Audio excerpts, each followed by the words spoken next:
के तो के बनाई? आ तू का करे बदे आलू? हम खाना बनाव खातिर आली का? नहीं का करे बदे आलू? तू खाना ना बना बनाव खातिर आली? नहीं कबारी पे के टांडो करेलू है और का? जब खाना बना दा, झाड़ू लगा दा, बर्तन धो दा, हमारी साड़ी रखल फिर दा। अच्छा फीच कर डाल दा और मैं यहाँ बैठे थे टीवी लगा दा।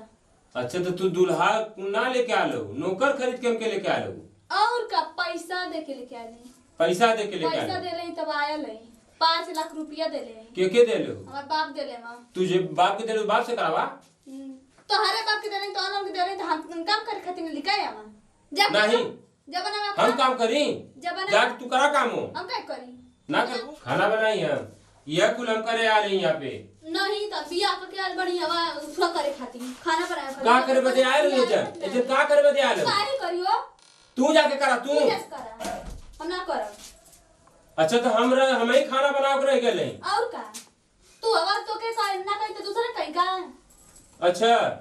तेरे मतलब हमें खाना तू बनोइबू? हां तू ही बनेबा खाना। आ तू ना बनेबू? नहीं तू का करबू तू का बनेबू तू खाना का ना बनेबू का ऐसा कम ना लाए का रे देखी ना खाना बनाए को हमसे खाना बनाईबू अब के बनाई खाना का बना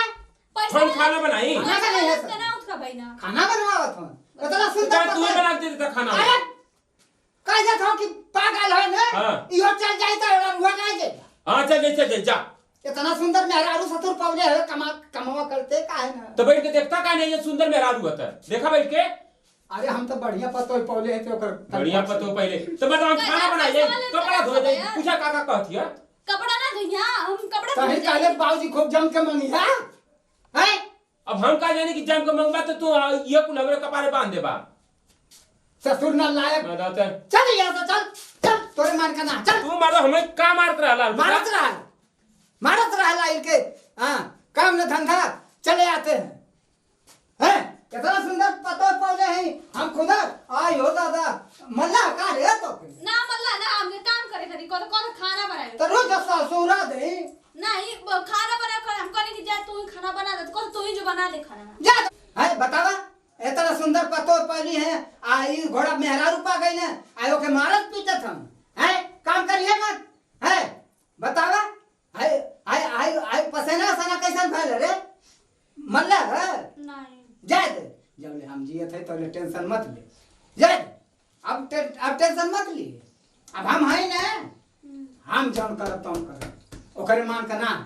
ठीक है खाली हमार बात करता मन भी का बोली बताई का कहती कहत का है तने चुम्मा दे दे आई हो दादा ये तो भाग गए आई हो दादा कहल को डांड ओहो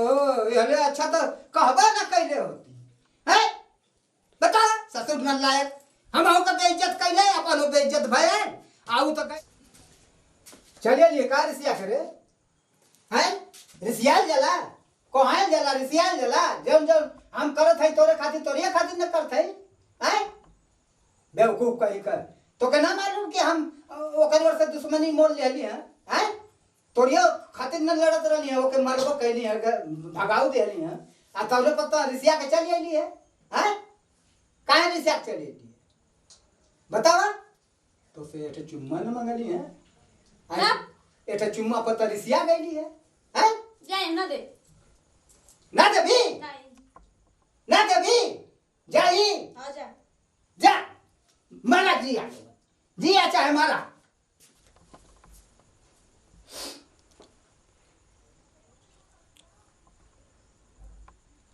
अरे हम बुढ़वा के कुछ गलत कह देनी है का चली मनाई जो नहीं थी यो हाथ से देखती बड़ा के दिन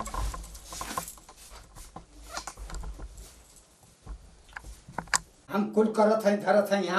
हम ही के गुस्सिया थे हमारी ऊपर गुस्सा उतारे थे बुझा था कि हमके खरीद ले ले हाँ अरे गुस्सिया के नहीं है फिर आ गईलू गुस्सिया अरे गुस्सिया के नहीं है का गुस्सियाई ना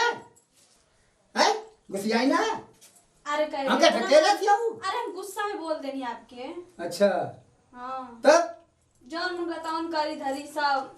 अच्छा कुछ करी हमके ना कोनो अच्छा अब ना बोलबू नहीं अच्छा अब ना कुछ कहबू ना खुशी हो हम्म अच्छा अब आपसे कुछ ना कहबू ना अब तनको गुस्सा ना करबू ना अब खुश हो ना हाँ हम खुश हैं अब ना कुछ कहबू ना आय अब जोन कहब तुम करबू हाँ ई तो सब धना आपे करना और जन मन के तोन करे हमके ना कोनो पत्ती अच्छा हम्म, अब ना बोलबू ना तो चला कहल जा चला अब कहल जा तब जौन करे को होगा ठीक है अब ऐसे ही बना है चल